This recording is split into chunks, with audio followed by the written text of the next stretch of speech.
It's your girl, Mikhail Rose, and welcome to Iconix Radio. I'm so excited y'all are here. Today is going to be an amazing interview.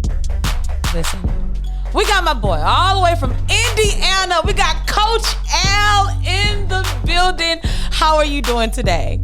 Bless. I'm excited and happy to be here. Yes! People calm down in the back. All the students, everybody going crazy. Got sit down in the back. All right. Listen, a true man of God, an entrepreneur, a mentor, also a coach.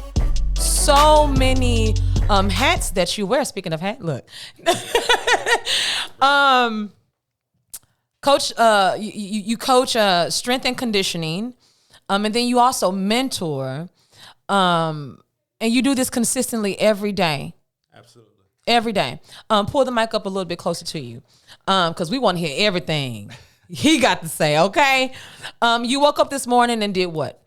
I woke up this morning with some prayer, and after that I went for a run, and a lot of clarity comes in my running. So went for a run and decided to start the day off with that turf. Get on it. Period. I love it. Do you, what type of shoes do you like to wear when you go running? I am a huge Brooks fan. No, sorry, Nike, don't cut the check. But yeah, I like my Brooks. I'm a bigger man, so I need something that's going to support me. Yeah. And Brooks has done it. I love the carbon plate. I love the light, the style. I'm a huge fan of Brooks. I love it. Okay, so Brooks, look, just be on the lookout. You're going to get that tag in a minute.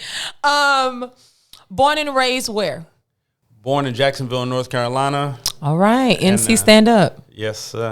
And raised in San Diego, California. Whoa. That's like opposite ends of the spectrum. Wow. What was it like for you growing up? It was great. I'm the first generation. So my parents are from Panama, born and raised.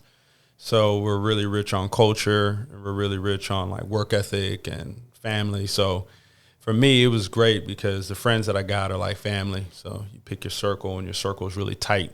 I have a great group of friends I've been friends with for over 20, 30 years. Wow. And, still tight, and I'm uncles to a lot of their kids, and that's how I was raised. So I love it. I got a lot of uncles and aunts and cousins. Everybody in the mix. Like, hey, one come to the house, and here come the rest of them. Listen, exactly. What y'all cooking? I love it. How do you describe your work? It's necessary. I love necessary. I describe it. I look at it as something that is imperative. It is, in this day and time that we live in, especially if we aren't equipping the youth to do great things, then nobody's going to do it. Either they're doing good things or doing bad things. Period. Nothing in between. Ain't nobody lukewarm these days. It's one or the other. There's a lot of people that are lukewarm. Oh, really? Yeah, earlier I was listening to Steve Harvey, and this lady was talking about how her son was a straight A student, but he kept getting in trouble. And Steve Harvey was like, well, the lukewarm thing ain't working because something is missing. And the problem actually came out to be that his father was in, but not all the way in. Yeah. So the results were not sporadic. Really. They were sporadic. Yeah. So what that tells me is sitting here talking to you, the necessary of having a mentor, because somewhere the ball got dropped. Yeah, there's young men that I work with that have great dads. They're dads. I've met them, hung out with them, had lunch with them, and they're good. They're good men. And kids don't always listen to their parents. Sometimes it's a matter of another voice is being said a little different. Yeah, coming from a different set of experiences. And it's also the aspect of sometimes parents want their way or the highway, and that's not always how life is. So, wow. Coming from a different angle, coming from a different drive and work ethic. Yeah. You're invested in the kid a little different than the parent is. I love that. I love exactly what you just said. Is a lot of kids, we don't listen all the time. There's always that voice of reason that we may need for that confirmation, but then there's always that person that's standing right there in the middle, and that's where that make or break happens. Yep. You know, when you were growing up as a youngster, where did you find your purpose, or when was it that you found your purpose? It was a long road before you got there. Yeah, Let's talk about it. Let's get it. It was one of my first jobs I had. I worked at a group home at 18. Wow, 18? Yeah, I was actually, because I graduated high school a little early, so I was working at a group home. A friend of mine, Lawrence Foreman, he was working at the group home. He said, "Hey man, you come from a good home. You seem like you got your head on straight. This would be a good look." And I was like, "Man, I'm barely older than these kids that's in here." Right. And he said, "They don't know that. You know, it's all about, your ability to impact." Right. So when I got that job is when I started really like realizing that it's not about age. It's really about wisdom and being able to pour into people. Right.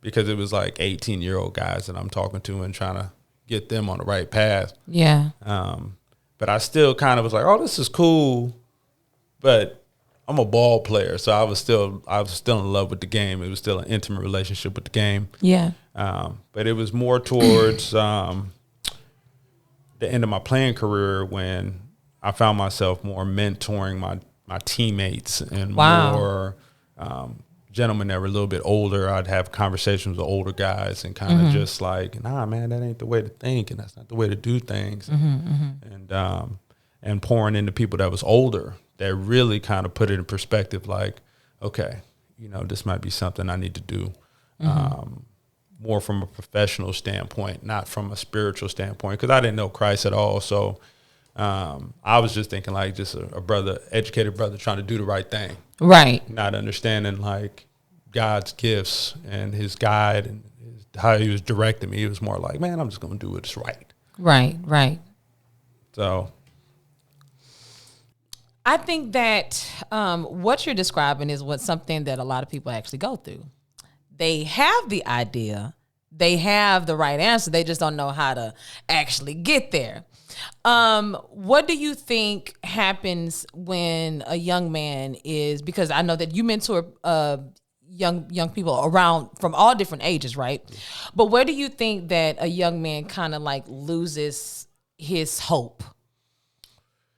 Because I know that they're like, because you have that innocent level as a kid, and then you have that age where they're like trying to figure it out. But where do you think that they lose that hope? There's a couple of different phases. I think there's the 7 to 10 phase where school's tough, and they're just starting to deal with hormones, and they're not understanding how to communicate clearly. They're not a teenager, but they're not a little kid. That's a tough phase. Sometimes it's there is no dad. Sometimes there's a dysfunctional mother. Okay. And then there's dysfunction in the school system as well. Big facts. So big facts. You have that age range where they're a lot smarter than people think at 7 to 10, in that 7 to 10 range. And then you have the intermediate where you have that 13 to 15, where if they're not in sports, what are they doing?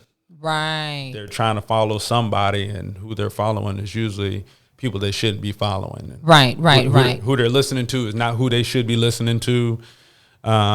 So therefore, they're kind of lost in that aspect of, I don't know what to do, because school hasn't really been it. Right. And I don't mean to cut you off, but that's so true, because that like right there at that age of 10, it's like 5th grade. yeah.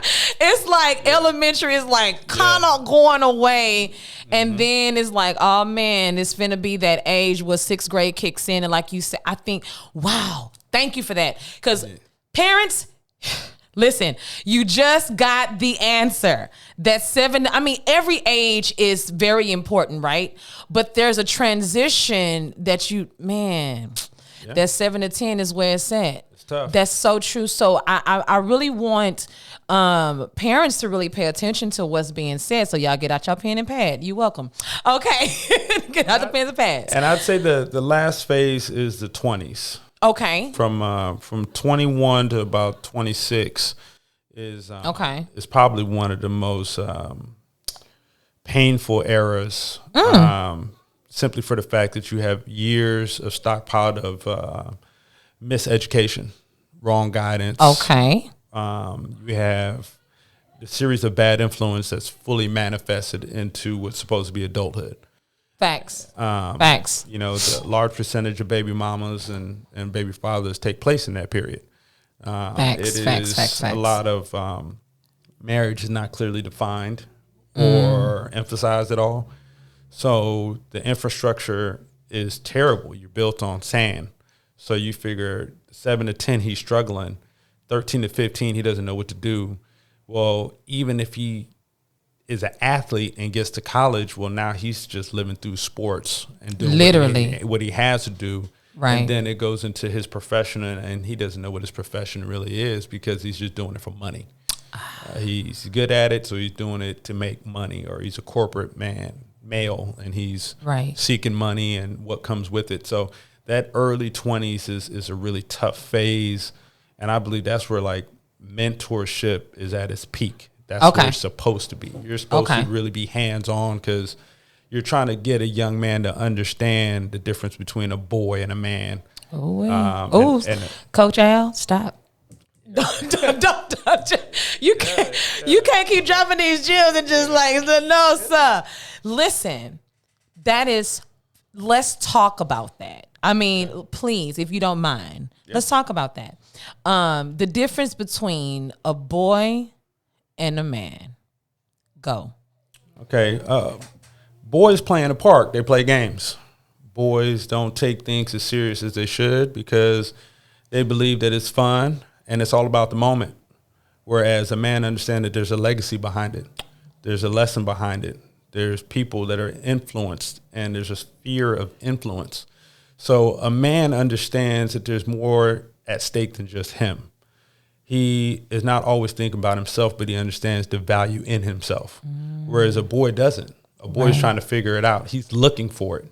Whereas a man has it, and he has a hunger for wisdom and knowledge. Where as young boys, we don't know it all, but we think we do. Facts. And I think that that's one of the biggest differences. Even the definition of a man versus male, I just explained it to a young lady the other day. And she's like, well, I had a good man. I said, you had a good male. And there's a difference between a male and a man. Regardless of what, the community says with the LGBT, whatever. Facts. Yes, sir. There's a huge difference between a boy that has children because he doesn't understand how to be a father compared to a man that understands being a father is one of the most valuable, precious things that he could do. Yes, sir. And that's where my walk with God definitely plays a huge role because I look to the Father for everything that I have and everything I'm going to have and everything that I am. So he sets the tone for me, and that's ultimately my definition of what a man is supposed to be. Silence. Listen, I'm so honored to be sitting here talking to you because I don't think that these conversations happen enough to the magnitude where it sticks. Right. You know what I'm saying? Like people talk about this stuff all the time, but it ain't sticking, So I'm glad to be able to sit here amongst a real man that actually understands his purpose and why he lives it. So now let's talk about the fun part of being a coach. Yay! Yeah, you're dealing with all of the sports, like the sweat, the locker room talk. He don't do locker room talk. But I mean the fun of being like the man in charge and watching all of these beautiful, beautiful souls create the big wins. The journey of becoming a coach. I heard you say earlier that you also play sports, obviously. Right. So who did you play for? Like what college did you go to? Who did you play for? Who was the defending team?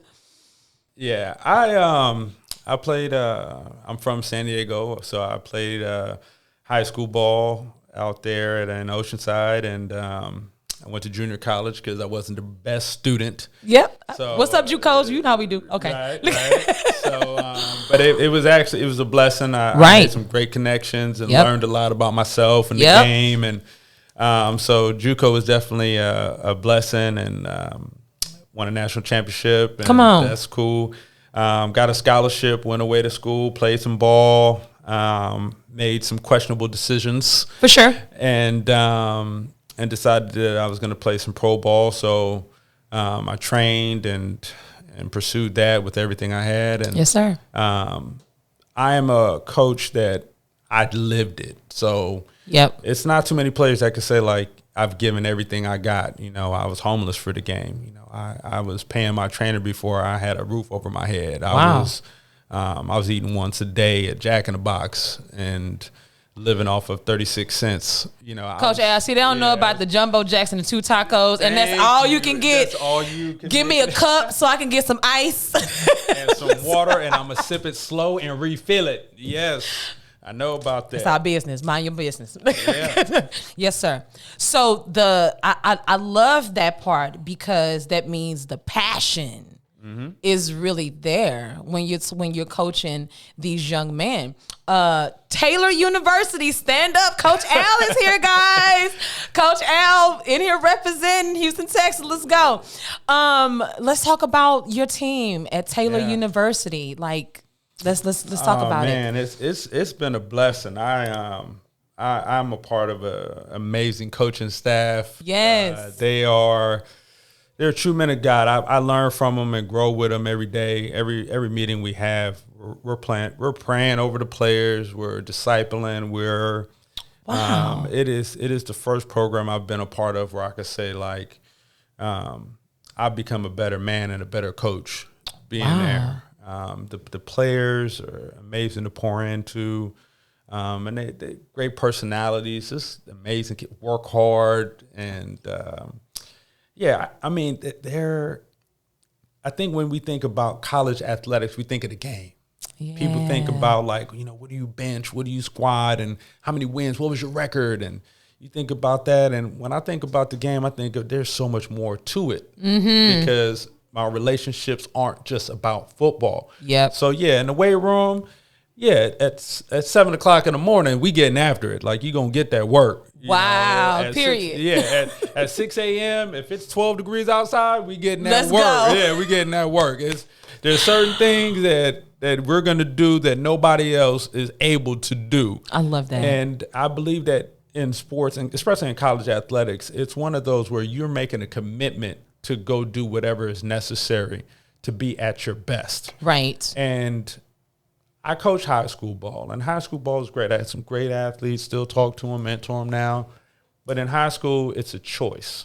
Whereas at the college level, there is no more choice. Right. Now it's you locked in. This is what it is. You're all in or you all out. Thanks. So, and your parents can't save you. So that's so true. Mama can't come to the school today. They can't. They can't. You know. And yes. You can be honest. I think that's the nicest part that I've loved about the college game is that you could be honest with the players. Most coaches, especially that are passionate and driven, that are good, they're honest with the players because that's what they need. They need honesty, and that's how they get better. You don't get better through lies. You get better through truth. You know, so that's something that I love so much because every day I get an opportunity to share the truth with these young men and they get to see the benefits and the results of it. And I get to see it. Right, right. It gives me life as well. Right. So, I can't, some people say, like, what else would you be doing if you wasn't a coach? I'm like, well, I've done everything else when I wasn't a coach. I was an entrepreneur teaching, and I was coaching there. I had people doing push-ups if they didn't follow directions. What? Come on now.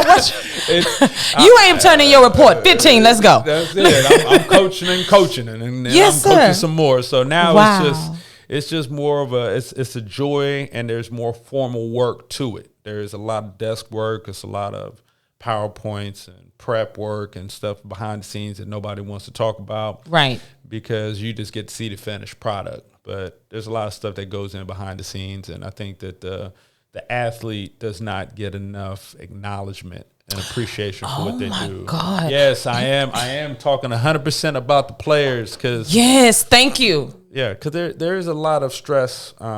I know people talk about the transfer portal and they talk about why aren't players getting paid and they talk about these things. But, there's a lot that goes into a young man or young lady going away to college. Yes, sir. And it's not always what you think it is.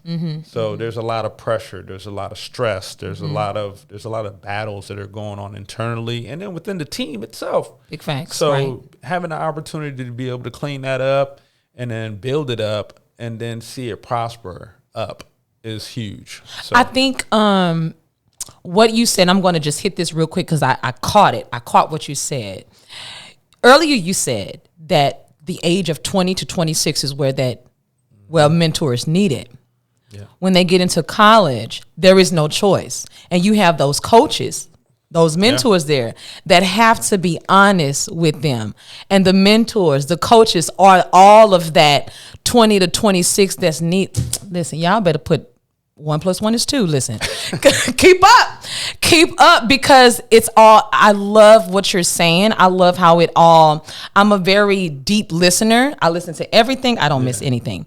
And so what you're saying is so imperative for the young athletes out there and the coaches, everybody that's involved. Everyone has their part to play. Yep. And what you're saying is very, very, very, very important, guys. So y'all better be listening. Let's talk about you. What's your process before you go out on the field with your team to get them ready for a game? Oh, man. I know. I'm sorry. My bad. The process, to me, the process is what you do Sunday through Friday is the process. The day of the game before you go out there, it's really just a matter of doing what you practice all week. You know, the team is still the team you're playing against isn't wearing another jersey. It's really the person in the jersey. It's really a matter of you getting out of your own way and going out there and just do what you've been practicing, doing what God gave you an ability to do. So I focus more just on the clarity, making sure their mind is clear, making sure that they're just relaxed and that they could go out there and have fun. Play the game 100 miles an hour and have fun. They don't need to think about nothing else, nobody else. Just enjoy the game. Enjoy the game. Yeah. I love that. Just recently, there was a young man that was doing, I think he was on the field. I don't have a lot of sports lingo, so don't look for me like what she about to say. I'm gonna get it out, but just follow me now. So there was a guy, and he was at a training. He was doing a training, and all of the recruiters were there. All the scouts were there, yeah. And he caught the ball, and he was going for it, and he was like doing the little thing that, you know. Yeah. And he went down, and the ball fell, and then I was just like, what about him? They picked up the ball before anyone. I've never seen that a day in my. I'm pretty sure that you've probably never seen that. Let's talk about that because you were just talking about the importance of the players. Yeah, there is and I'm gonna say some things that might be controversial. I'm gonna try not to say too much because I do take your time, man of God. We understand. I do work for a university, so yes. I gotta be mindful of what I say. So take your time, man of God. We got you. But I think that there's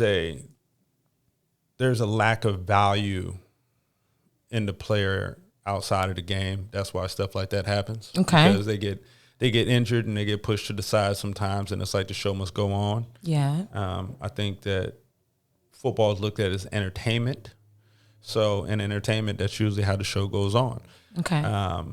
Now, we don't know if the trainers ran out there and helped them out and what else took place. And correct. In most sports, you know, guys will pray. They'll take a knee and pray. And, you know, the coaches usually are the first one on the spot. Right. So this was the first time where you don't see none of the above. Right. That's place. why, yeah. Yeah, so it attracts a shocking amount of attention.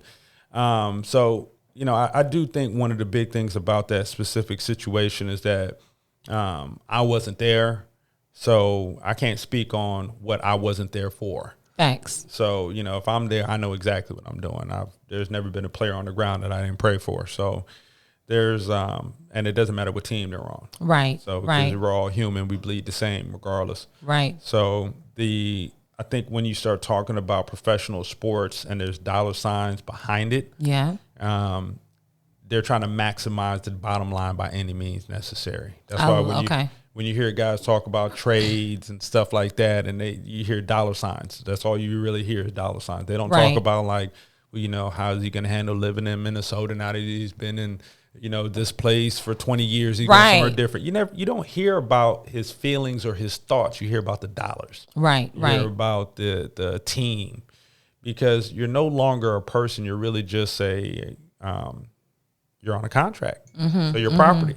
So, and like I said, I mean, I know that might not make the most. No, it does.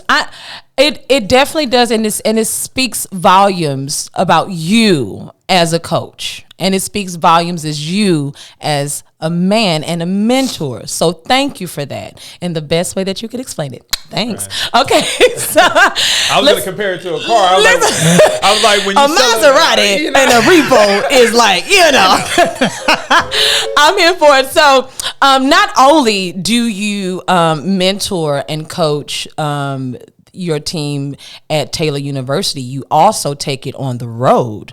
So let's talk about also you mentoring on the road and not just your own students, because that has to take a little bit more of yourself, of unfamiliarity, if you will, because you're dealing with other people that's not around you all the time. So you're a traveling mentor. Yeah, I wouldn't say traveling. I believe that wherever God sends me, I'm gonna do the work. So period. It's boy, if you ain't got no gems today, I'm about to just let you have the mic. I ain't asking no more questions. Just talk, Al. Listen, I'm sorry. Go ahead. Yeah, that's amazing. Subscribe, okay, subscribe. I mean, I've been many different places. Europe, Spain, France. I've been a lot of different states, and I've met people on planes. I've had divine appointments in airports and restaurants. Wow. Uber drivers. So some relationships, I believe, they're divine appointments. All relationships can be, but divine appointments, and they turn into whatever God has meant them to be. So I'm just available. So whether it be the stewardess that's telling me about her son and the issues she's having with him, and me meeting with him and spending time with him and talking to him and trying to pour into him as much as I can, and also at the same time listening to him, not just hearing him but listening. Right.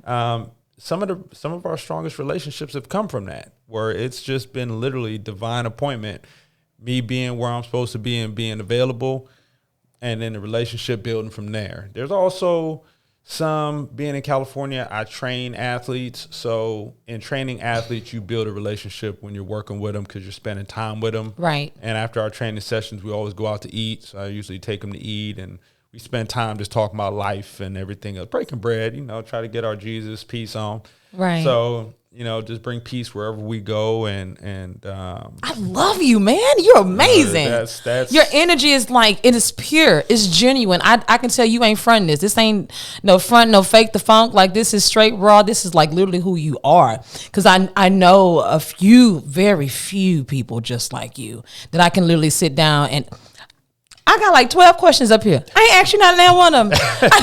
We just been talking, and I love that. Now I'm going to ask you a question from off my list. Okay. Do you play any instruments? I do not. I am so far from musically inclined. You know what I do? What? I listen to music really well. I know that's right. Well, what type of music do you like to listen to? I love gospel music. I also love some R&B music. Favorite R&B artist? Go. Oh, I'm hitting him now. Let's go. Favorite R&B artist. Okay, I'll be nice. Top 3. I'll tell you what I'm listening to right now. Okay, let's go. Give you that. So I'm listening to Wale. I listen to some Wale. Okay. J. Cole. J. Cole hitting always. And I listen to some D1, some Bizzle. So I'm listening to a little bit of everything. I'm more on the old school when it comes to R&B, like some Babyface, Boys the Men. Do you know that Babyface is about to go out on tour? Yeah, I do. Are you ready? Do. It's about to go down. Listen, I'm telling you, I don't care how much the tickets are, babe. Get on it. He like, I got you. Listen. Yeah, you winning. Look Okay, so that's great to know. So Babyface, yes, always classics. Yeah. What do you like to do on your off days? Man, I'm trying to remember the last time I had one. See what I'm saying?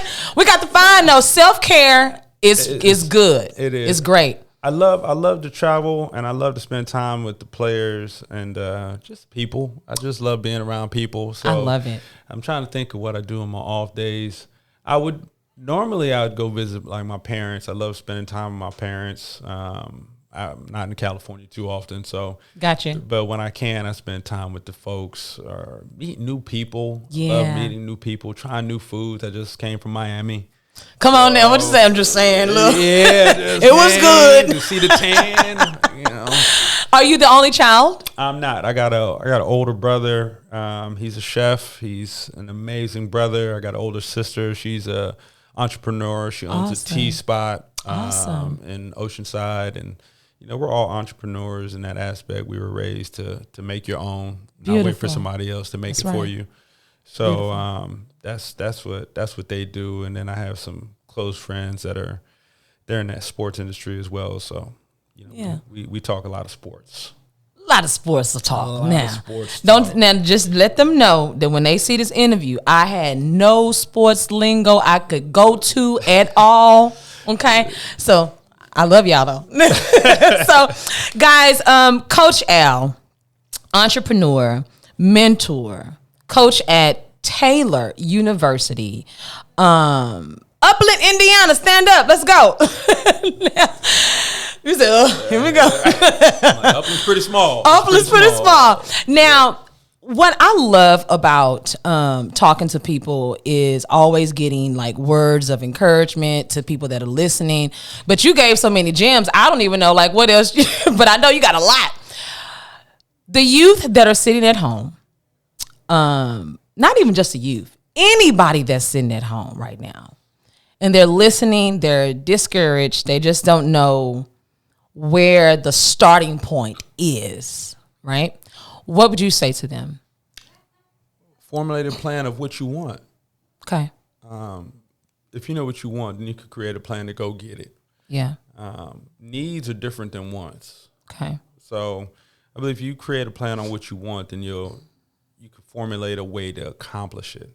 When it comes down to needs, you need air to breathe. You need food to eat, to live. There's certain things that you need, but your wants, those can fluctuate. Okay. So I think if you can have a plan, you have a goal, start with some goals. Oh, yeah. And then create a roadmap on how to accomplish them. Connect yourself with people that can help you accomplish them. Sometimes you think a teacher doesn't like you because they're hard on you. Sometimes the teacher likes you so much and believes in you so much, they're hard on you to push you to be better. Sometimes there's more to what you want than instant gratification. So sometimes it's long-term work. It's monotonous, tedious, yes, sir, exhausting work, but that work is going to create great fruits. So I say create a plan based on your goals and connect with people that are pursuing the same thing, or even pursuing something different, but they're chasing something. They're chasing it. That grind is there. They're going to get it. Yeah. Nipsey Hussle said, all my life, grinding all my life. Hey, okay, I'll stop. Okay. So where can the people find you? You can find me on Twitter, Coach Sincere. I'm on there on the regular. If you need prayer, you need guidance, wisdom, anything. If not, I got a cell phone. I pay the bill on a regular, so you can always reach me there. I'm not really on social media. Okay. One of the big reasons I'm not on social media because there's more productive things as far as being social in person that I'm about. So yes, sir. I'm not big on likes. I don't need fans, but what I am about is substance. So, if you want to find me, hit her up. Subscribe one more time, please. And you can follow me on Twitter. I'm gonna do something. I ain't never done this before, but I'm gonna do something. Coach Al, we would love to offer you like a good 3 to 5 minutes of just words of encouragement. You can just drop once a week, once a month, whatever. We're gonna figure something out because you are powerful, brother. And I mean, like, I appreciate it. It's raw, it's real. We need it, and we're gonna keep it going. Appreciate it. We're going to make that happen? It would be my pleasure. Yes, sir. My pleasure. Coach Al going to be in the business, y'all. Let's go. Now, before we get ready to go up out of here, we like to play a little game. He was like, oh, man, you ain't timid.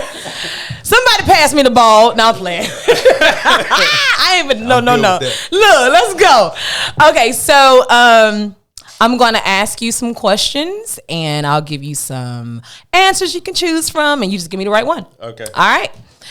Now, here we go. Oh, I like this one.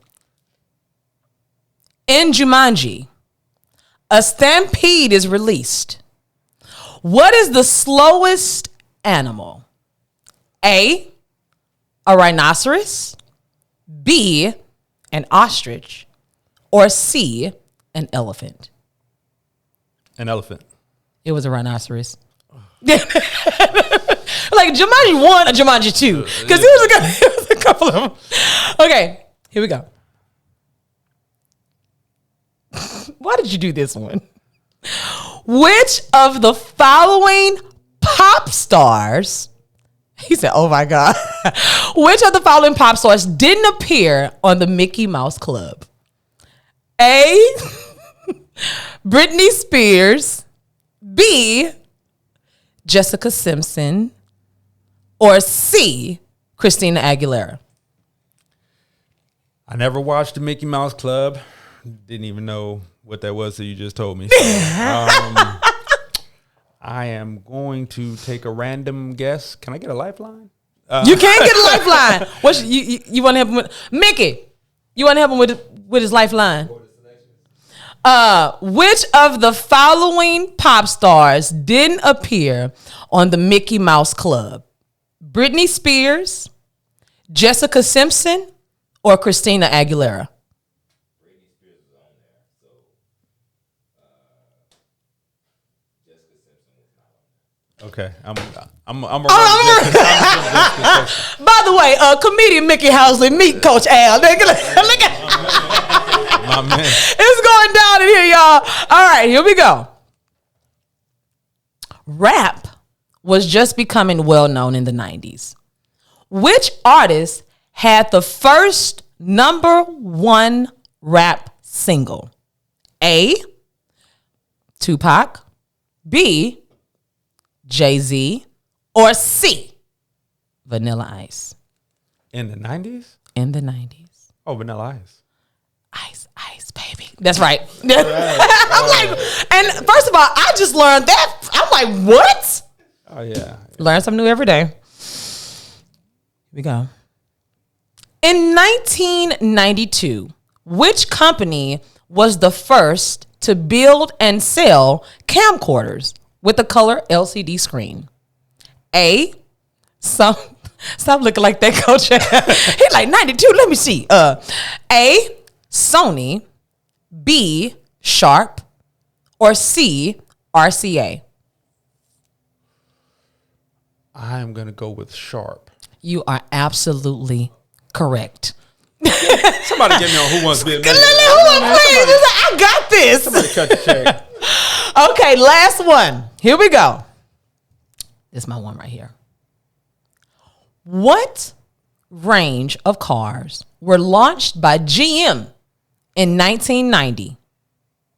A, Chevrolet, B, Saturn, or C, Cadillac?